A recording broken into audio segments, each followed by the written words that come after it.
Otep à tous, bien-aimés frères et sœurs. La CEDEAO lève toutes les sanctions contre le Mali. Oh, et Yindi. La CEDEAO lève toutes les sanctions contre le Mali. Ont-ils levé toutes les sanctions contre le Burkina Faso? Non. Ont-ils levé toutes les sanctions contre le Niger? Non. Pourquoi ils lèvent les sanctions contre le Mali et ils ne lèvent pas les sanctions contre le Burkina Faso et le Niger? Pourquoi ils font une distinction alors que les trois pays sont dans une même situation du début jusqu'à la fin?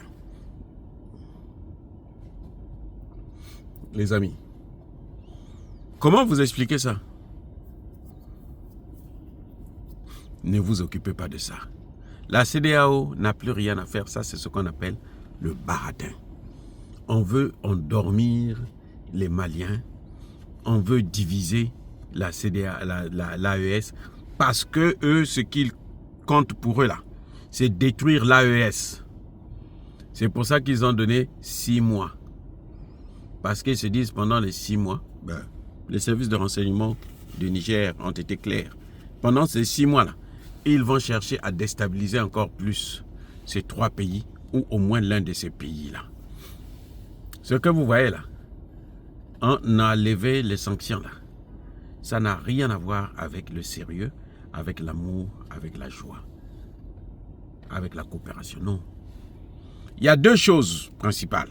1, vous savez quand ils bloquent les frontières là, avec le Mali, le Burkina Faso, le Niger et autres. Mais eux, ils ont un problème. C'est que eux, ils ont investi beaucoup d'argent dans des ports. Là. Ils ont amélioré leurs ports, ils ont modernisé leurs ports. Mais il faut que, pour que ça soit rentable, là, il faut que les gens consomment ça. Qui va consommer ça? Ils fabriquent quoi? Au Sénégal ou en Côte d'Ivoire? Le café? Mais le café que les Ivoiriens produisent là, c'est pas leur café, c'est pas leur cacao. Oh, vous savez pas, hein? Oh, pardon. Je me suis trompé. Le café cacao là, de la Côte d'Ivoire, c'est pour la France.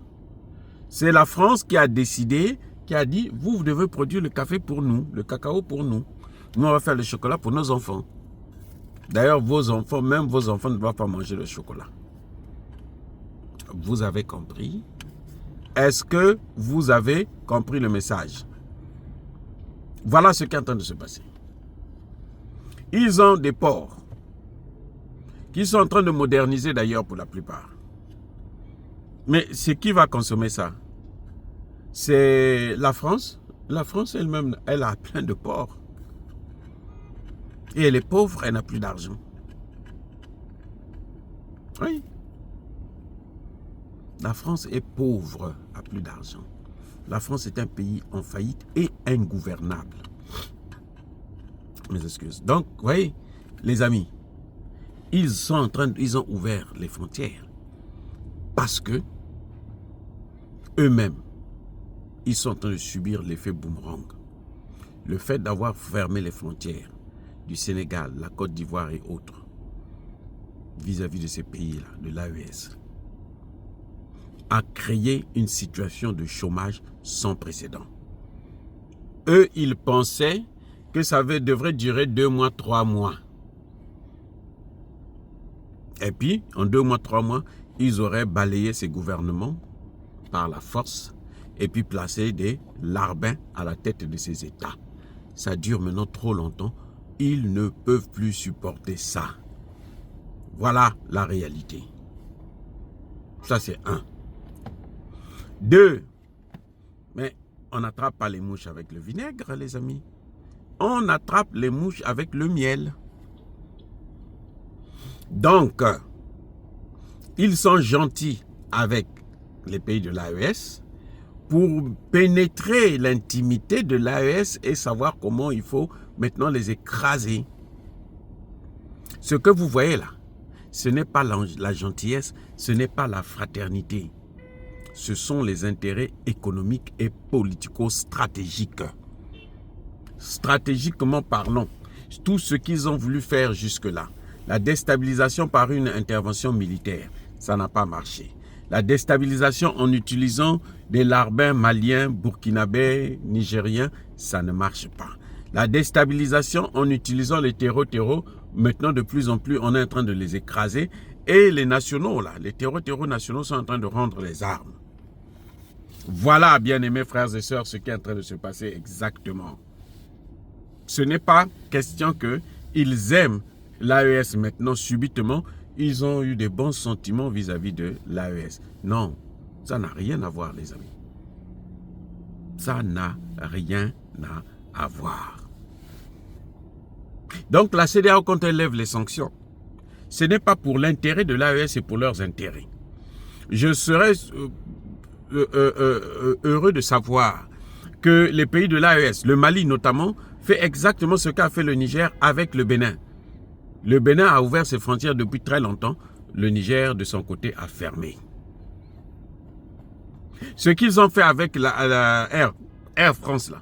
Ok, Air France, vous voulez plus venir chez nous? Ok, d'accord. Mais le jour que Air France dit, bon, maintenant je veux reprendre mes vols, ils disent, non, vos vols, là, on n'a plus besoin de ça, il y a d'autres demandeurs.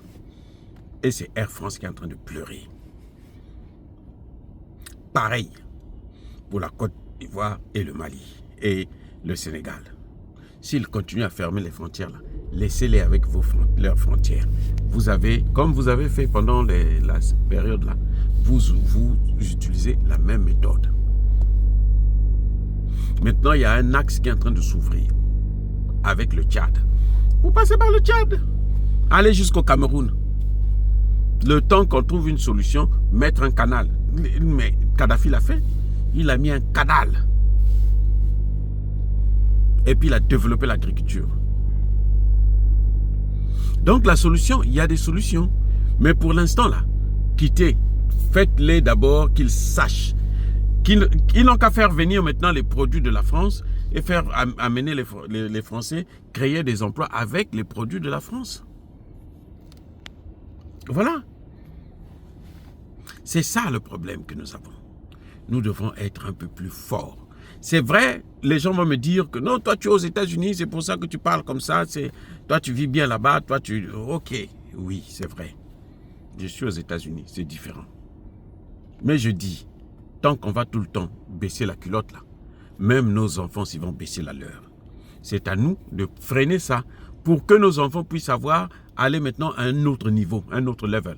Ce que nous sommes en train de faire là, le combat du panafricain que nous sommes en train de mener là, c'est d'abord pour nos enfants. Et c'est comme ça qu'eux ils font. Vous croyez qu'eux ils ont l'argent pour vivre encore 10 ans, 20 ans. Mais ce qu'ils font là, c'est pour leur génération future. Ils ne veulent pas que leur génération future puisse subir. Mais elles finiront par subir parce que nous, on ne peut pas toujours subir à la place de leurs enfants, à leur place. Maintenant, eux-mêmes, ils doivent subir ce qu'ils ont produit. Quand vous semez là, vous récoltez ce que vous avez semé. Si vous avez semé l'arachide, vous allez récolter l'arachide. Si vous avez semé le mal, vous allez récolter le mal. Si vous avez semé le bien, vous allez récolter le bien. Voilà ce qui est en train de se passer, ce qui devrait se passer. Et les pays de l'AES doivent avoir la force et le courage, être déterminés à continuer sur la voie dans laquelle ils sont aujourd'hui. Et puis vous allez voir que ça finira par se tomber. Le jour que l'esclave a compris que lui, il était plus fort que le maître, qu'il pouvait mettre le maître à genoux, que si lui, il ne travaille pas, le maître ne mangera pas, il y a eu ce qu'on a appelé la dialectique du maître et de l'esclave. Eh oui, et c'est ça que les pays de l'AES devraient faire, devraient comprendre, et les populations avec eux. Parce que quoi? Parce qu'il n'y a pas de succès sans combat. Un succès gratuit, là, il est parfois plus dangereux que de ne pas avoir le succès. Les pays de l'AES doivent prendre leurs dispositions, doivent combattre, et ça c'est clair, et ils finiront par réussir. Soyez bénis, abondamment bénis par le Dieu de Kémit et par nos ancêtres angélisés.